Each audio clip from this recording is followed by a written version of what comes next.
Hey everybody, as you're going throughout this reading this week, I just kind of wanted to summarize what you're going to be reading. I would really encourage you to make sure you read all three of the pages that are listed this week. But also this video is going to kind of explain everything in just a little detail. So however your learning style is, hopefully we'll be able to reach you and help you better understand it. So the Manhattan Project is something you've probably heard about.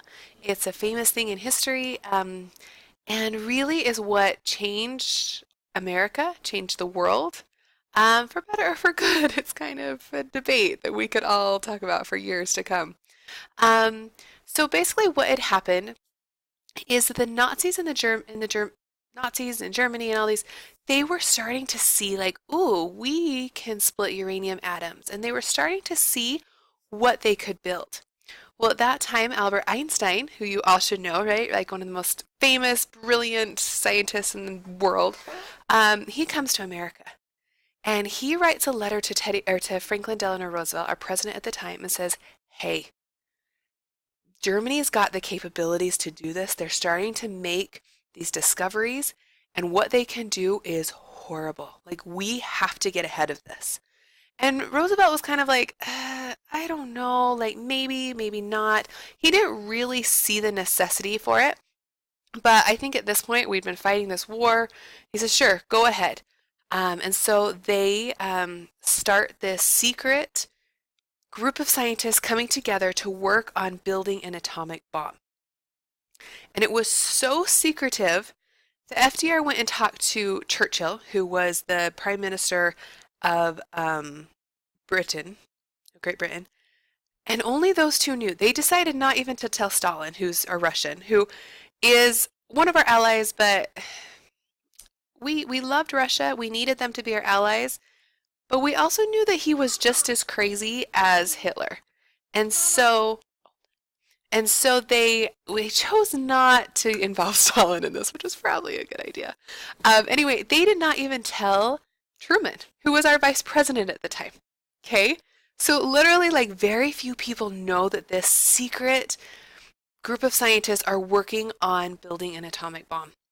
And so they spend years working on it, and eventually they do create it. And so they said, okay, well, we got to test it, right? So they're out in New Mexico, and they're like, we're going to test this out. Here we go. And you can kind of see this picture. It was bigger than they ever imagined. The flash could be seen from 200 miles away. The mushroom cloud went up 40,000 feet. It was huge. And these scientists stopped and were like, oh my goodness, what have we created? Like, we created a monster.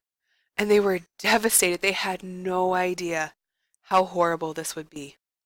It was later said by Albert Einstein when he was asked how World War III would be fought. He says, we've had all these advancements in World War II. How will World War III be fought? And he says, I don't know how World War III will be fought, but World War IV will be fought with sticks and stones. Meaning, we have the capabilities to destroy the whole earth. And who knows what we can do with it. And we have to use it wisely, right? So Truman, who's now the president of the United States because FDR had died, he's over in Germany finishing up all of like kind of the Yalta agreements, all the finishing up the Germany surrender, and he hears that like we've built this atomic bomb, and he's like, what? Like this just happened. He had no idea, right, that this was even in the works. And so then he has to make the decision: is he going to use it? They don't really know. Like they know that it can wipe out a whole city, but do we use it? Do we not? It's really, really hard. But one thing I want to remember, because I think it's easy for us to be like, no, of course you shouldn't have done it. Like, why? But think about how many American lives are being lost every day. And I want you to think about how you read or you listened to that Khan Academy video about the tens of thousands of Japanese lives, of American lives at every island. The Japanese did not believe in surrender. So they were losing thousands of people every day, but it was against their culture, their ideals to surrender, right? It was dishonorable. And so they were really never going to surrender. And I think Truman understood that. And he said, I think in his mind, he said, it is better for us to just do this than to keep losing American lives. So they dropped the Enola Gay, or the Enola Gay was the plane that dropped the first atomic bomb. Um, and it vaporized 70,000 citizens instantly, and 100,000 people died from burns or radiation. And again, Japanese still does not surrender, so then they drop the second one. And that one actually killed 80,000 instantly, and who knows how many after. So really horrible effects.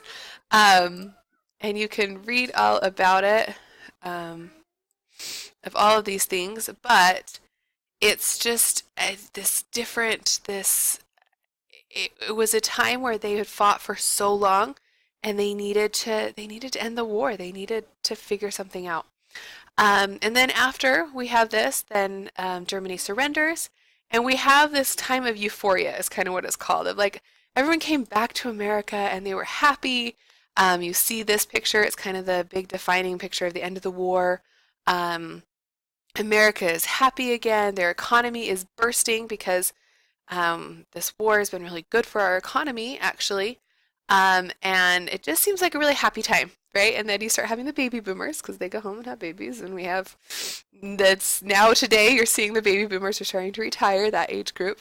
Um, and yeah, so that is kind of what you're going to be reading this week. Please read over all the information and let me know if you have any questions.